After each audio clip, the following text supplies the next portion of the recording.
ஹரி ஓம் நமச்சிவாயம். ஹரி ஓம் நமச்சிவாயம். ஹரி ஓம் நமச்சிவாயம்.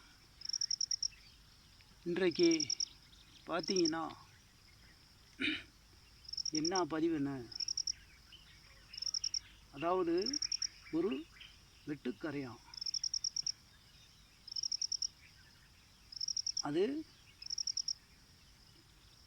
தன்னுடைய உயிரை எப்படி மனிதர்கள் போல வளர்த்துது, வாழுது அப்படின்ட்டு தான். மனிதன் எப்படி தன்னுடைய குழந்தைகளை பார்த்து எந்தெந்த நேரத்துக்கு உரியது செய்கிறாங்களோ, தேவைகளை பூர்த்தி செய்கிறாங்க. அதுபோல தான் ஒவ்வொரு உயிரினங்களும் தன் குடும்பத்தை பாதுகாத்து கொள்வாங்க. அவங்களுடைய இரையை தேடிக்குவாங்க, சேமித்து வச்சுக்குவாங்க. இன்றைக்கு பார்க்குறது வெட்டுக்கரையான் பாருங்கள். ஹரி ஓம் நமச்சிவாயா. ஹரி ஓம் நமச்சிவாயா. அன்பே சிவம், சிவமே தவம், மனமே சிவம், சிவம் இல்லையே நீ சவமடா.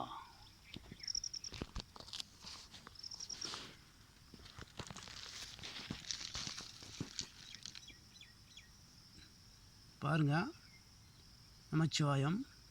இதுதான் ஒரு மாண்டு போன ஒரு மூலிகை. அதை பாருங்கள் எப்படியெல்லாம் அவங்க உயிரை வளர்த்துறாங்க. அதோடைய குஞ்சுகளும் இருக்குது, அவங்களுடைய தாய் தந்தையும் இருக்காங்க. மனிதனை போலவே இயற்கையில் எல்லாத்துக்கும் பார்த்திங்கன்னா ஆண் பெண் இருக்கும். ஆண் பெண் இல்லாமல் எந்த ஒரு ஜீவனும் இனச்சேர்க்கை உற்பத்தி பண்ண முடியாது. சிவபெருமான் படைப்பில் எல்லாமே ஆண் பெண் இருபாலரும் உண்டு.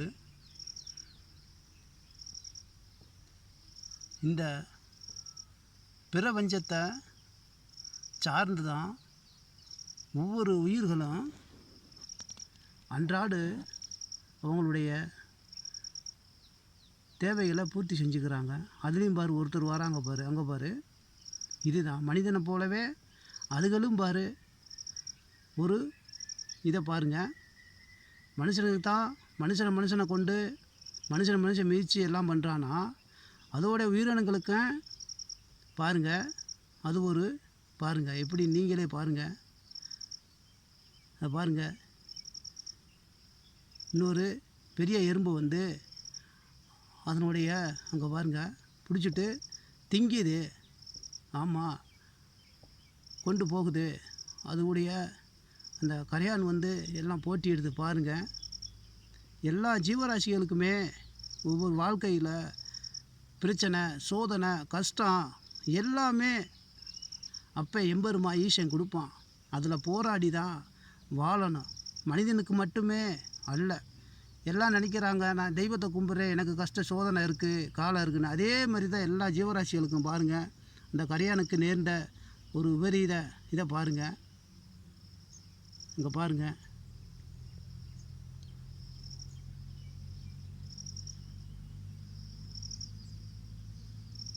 அதை பாருங்கள். எல்லாம் தாக்க முயற்சிக்கிறாங்க பாருங்கள். அதனால் ஒருத்தருக்கு ஒருத்தராக அன்பாக நேசிங்க. ஆமாம், நீ வாழ பிறரை கெடுக்காத, நீ வாழ பிறரை கெடுக்காத, பிறர் வாழ நீ உறுதுணையாக நில்லு. இல்லையன்னா ஒதுங்கிக்க. இல்லைன்னா இந்த கரையா மாதிரி தான். ஒரு பதிவு போட்டோம்னா கடைசி வரையில் பாருங்கள். பிடிச்சிருந்தா கடைசியில் லைக் பண்ணுங்கள், கமெண்ட் பண்ணுங்கள், ஷேர் பண்ணுங்கள். இடையிலேயே பார்த்தீங்கன்னா உங்களுக்கு என்ன தெரியும், முழுமையாக ஒரு பதிவு என்ன போடுறாங்க அதை சிந்திங்க. கருத்துள்ளதாக இருக்கா இல்லையா சிந்திங்க. சிந்திச்சு பார்த்து ஒவ்வொரு இதுவும் பிடிச்சிருந்தா கமெண்ட் பண்ணுங்கள், லைக் பண்ணுங்கள், ஷேர் பண்ணுங்கள். நீங்கள் இந்த சடையாண்டி சித்தனோட ஆன்மீக பயணத்தில் நீங்களும் ஒரு வழித்துணையாக இருக்கீங்க, வழிகாட்டியாக இருக்கீங்க. அதை மனசில் வச்சுக்கிட்டு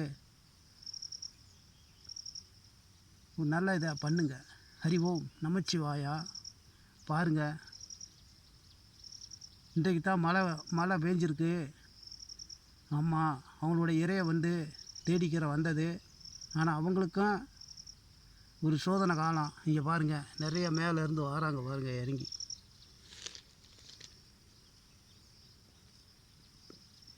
பாருங்கள், இன்னும் இவங்க வாழ்க்கையில் போராடித்தான் ஆகணும். தன் குஞ்சுகளை தன் குடும்பத்தை காக்கணும் அப்படின்னா போராடித்தான் ஆகணும். மனிதனுக்கு மட்டுமே இந்த சோதனை காலம் அம்மையப்பன் அந்த ஆதி சங்கரன் ஆதி பராசக்தி கொடுக்கல.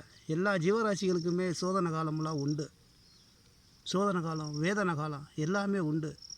இதை நீங்கள் பார்த்து சரியான பாதையில் நடந்துக்குங்க.